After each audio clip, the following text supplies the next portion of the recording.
నమస్కారం. ఈరోజు మన చుట్టూ జరిగిన కొన్ని ముఖ్యమైన విషయాల గురించి ఆ, కాస్త లోతుగా మాట్లాడుకుందాం.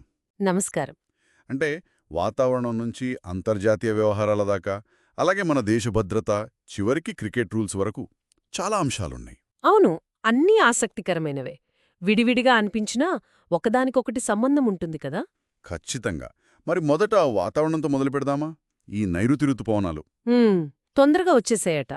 అవును, చాలా ముందుగా. అంటే సాధారణంగా జూలై 8 కల్లా దేశమంతా విస్తరిస్తాయి. కానీ ఈసారి జూన్ 29కే పూర్తయిపోయింది. అబ్బో, అంటే 9 రోజులు ముందనమాట. 2020 తర్వాత ఇంత వేగంగా రావడం ఇదే మొదటిసారా? అవును, ఇది రైతులకు, ముఖ్యంగా వరి, పత్తి, చెరుకు వేసేవాళ్లకు చాలా మంచి వార్త. విత్తనాలు వేయడానికి ఇది మంచి సమయం.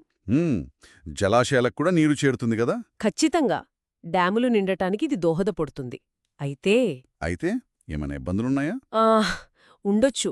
ముఖ్యంగా లోతట్టు ప్రాంతాలుంటాయి కదా, కొంచెం పల్లంగా ఉండే ఊళ్ళు. ఓ, అక్కడ వరదల భయం ఉంటుందా? అవును, ఆ ముప్పు పెరిగే అవకాశముంది. రైతులు కూడా తమ ప్లాన్స్ మార్చుకోవాలి. నీటి యాజమాన్యం కూడా జాగ్రత్తగా చూసుకోవాలి. అర్థమైంది. సరే, ఇక అంతర్జాతీయ విషయాలకు వద్దాం. మన విదేశాంగ మంత్రి గారు అమెరికా వెళ్తున్నారట, క్వాడ్ సమావేశం కోసం. అవును, జులై 1న వాషింగ్టన్లో. క్వాడ్ అంటే మనకు తెలుసు కదా, 4 దేశాలు: భారత్, అమెరికా, జపాన్, ఆస్ట్రేలియా. ఆ, ఈ ఇండో పసిఫిక్ ప్రాంతంలో శాంతి స్థిరత్వం కోసం కదా. సరిగ్గా చెప్పారు. ఆ ప్రాంతంలో స్థిరత్వం, భద్రత, ఆర్థిక సహకారం ఇవే ప్రధాన లక్ష్యాలు.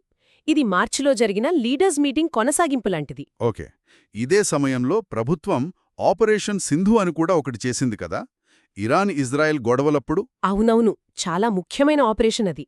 అక్కడ చిక్కుకున్న మనవాళ్లు అంటే 3170 మందికి పైగా భారతీయులను సురక్షితంగా వెనక్కి తీసుకొచ్చారు. భలే, అంటే మన విదేశాంగ శాఖ చాలా సమర్థవంతంగా పనిచేసిందన్నమాట.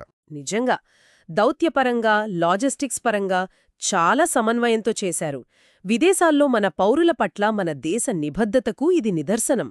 ఇక మన దేశంలోకొస్తే ఒక కీలక నియామకం జరిగింది. రా చీఫ్గా పరాగ్ జైన్ గారు నియమితులయ్యారు. అవును, రా అంటే రీసెర్చ్ అండ్ ఎనాలిసిస్ వింగ్, మన విదేశీ గూఢచార సంస్థ.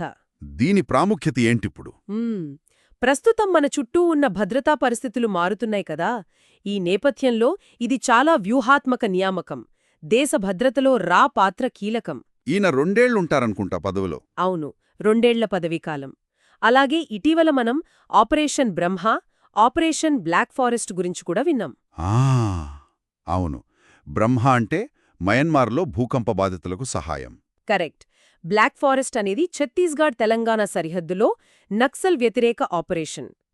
ఇవన్నీ మన దేశం ఎదుర్కొంటున్న రకరకాల సవాళ్లను చూపిస్తున్నాయి.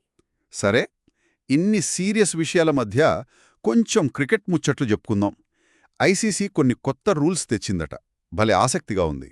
అవును, ఆటని ఇంకాస్ట స్పీడప్ చేయడానికి, ఫేర్గా ఉంచడానికి కొన్ని మార్పులు. ముఖ్యంగా టెస్టుల్లో ఓవర్కి మధ్య గ్యాప్ తగ్గించారా? ఎంత? అవును, జస్ట్ 60 సెకండ్లే. 3 సార్లు లేట్ చేస్తే బ్యాటింగ్ టీంకి 5 రన్స్ పెనాల్టీ. అబ్బో, అంటే బౌలర్లు ఫాస్ట్గా ఉండాలన్నమాట. ఇంకా వన్డేల్లో కూడా మొదటి 34 ఓవర్లకు 2 కొత్త బంతులు వాడతారు. ఆ తర్వాత మిగిలిన 16 ఓవర్లకు ఆ రెండిట్లో మంచి కండిషన్లో ఉన్న బంతిని ఎంచుకోవచ్చు. ఓ, ఇది కూడా ఆసక్తికరంగా ఉంది. ఇంకా కావాలని షార్ట్ రన్ తీస్తే పెనాల్టీ ఉంది. బౌండరీ దగ్గర క్యాచ్ల విషయంలో కూడా క్లారిటీ ఇచ్చారు. గాల్లోకి ఎగిరి పట్టినప్పుడు బంతి బౌండరీ అవతల ఒకేసారి తాకాలి ఫీల్డర్. అంటే ఆటలో క్లారిటీ, వేగం పెంచడానికే ఇవన్నీ. అవును, అదే ఉద్దేశ్యం. ఇక చివరగా కొన్ని ముఖ్యమైన తేదీలున్నాయి కదా ఈ మధ్యలో. జూన్ 29. జాతీయ గణాంక దినోత్సవం, పీసీ మహలనోబిస్ గారి గౌరవార్థం. అలాగే జూన్ 28 పివి నరసింహారావు గారి వర్ధంతి. ఆర్థిక సంస్కరణలు గుర్తుకొస్తాయి. అవును. మరి జూన్ 30 అంతర్జాతీయ గ్రహశకల దినోత్సవం, 1908 నాటి తుంగుస్కా సంఘటన జ్ఞాపకార్థం. ఈ తేదీలు కూడా మనల్ని చరిత్ర, సైన్స్, దేశాభివృద్ధి వీటన్నిటితో కలుపుతాయి కదా. నిజమే. మహలనోబిస్ గణాంకాలు, రావుగారి సంస్కరణలు, తుంగుస్కాలాంటి సంఘటనలు అన్నీ ముఖ్యమైనవే. చూశారుగా, ఈ కొద్ది రోజుల్లోనే వాతావరణం, విదేశీ వ్యవహారాలు, భద్రత, ఆటలు, ఎన్నెన్ని మార్పులు! వీటన్నిటినీ కలిపి చూస్తే ఏమర్థమవుతోందంటారు? అన్నీ ఒకదానితో ఒకటి ముడిపడి ఉన్నాయని స్పష్టంగా తెలుస్తోంది. వాతావరణం ఆర్థిక వ్యవస్థను ప్రభావితం చేస్తే అంతర్జాతీయ సంబంధాలు మన భద్రతను, అవకాశాలను నిర్ణయిస్తాయి. మ్మ్. అయితే మనం ఆలోచించాల్సిన విషయం ఒకటుంది.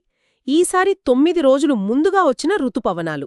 సరే, ఈ ఏడాది పంటలకు మేలు చేయొచ్చు, కానీ కానీ భవిష్యత్తులో అంటే లాంగ్ టర్మ్లో మన పర్యావరణం మీద, అడవులు, నదులు, జంతువులు, పక్షుల వలసలు, వీటిపై ఎలాంటి ప్రభావం చూపొచ్చు?